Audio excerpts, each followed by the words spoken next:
Chris? Love to weigh in. When I was in Iraq the first time in April of 2003, I was speaking to a gentleman named Mohammed Abdul Hassan.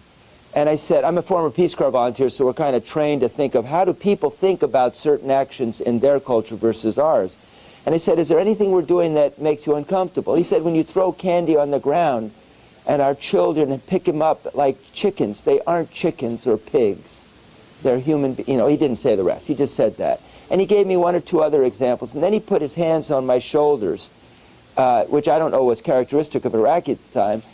And he looked at me and he said, you don't know us. Oh, and then he said to me, I asked him about his life, and he said, I was in Iranian prison for 10 years. I didn't make the first exchange because the Iranians had more Iraqis than we had Iranians. And then he said, I got married. He was like 58 or 59, and now I have children. And I said, boy, you've had a tough life. And he looked at me in amazement and said, tough life? He said, it's no different than any other Iraqi. And I seemed surprised by it.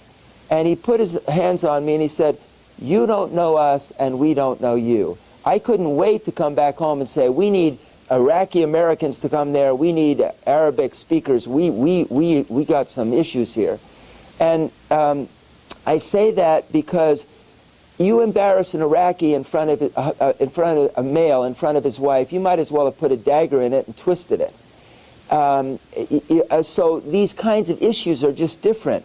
When we lost the UN in Iraq, that was a huge loss. There's just no defense for us not understanding the value of the UN. You are totally right. The arrogance we had a time when the Europeans were willing to come in, but by then we thought we were winning, and we said, we've done the heavy lifting, stay away. That, to me, is the Rumsfeld-Cheney arrogance, which they had to Congress. Think of the people that voted to go into Iraq on the Democratic side. Lantos, Skelly, Murtha.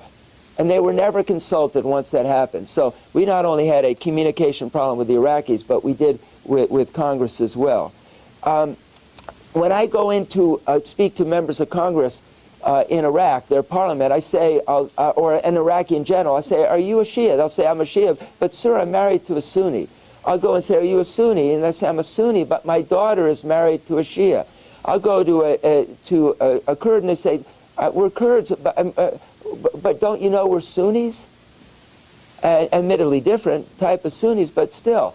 They're lecturing me. I had an intern in my office last year. He was a Sunni in Baghdad. His parents lived there.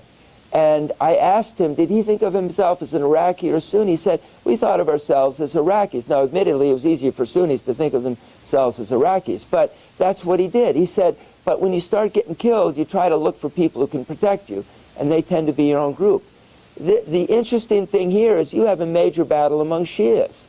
Akim and his people, al-Sadr and his people. So I agree with the basic point that it's not just a religious effort, it's tribal and so on. But they still think of themselves as Iraqis. And we've got to work on that model. As it relates to the Palestinian-Israeli issue, President Clinton almost had a huge breakthrough, but he didn't. But it also outed the difficulty we had with the Palestinians if they were going to demand right of return. That was one thing that everyone knows. Everybody in this room and everyone in Israel will tell you ultimately what the agreement will be.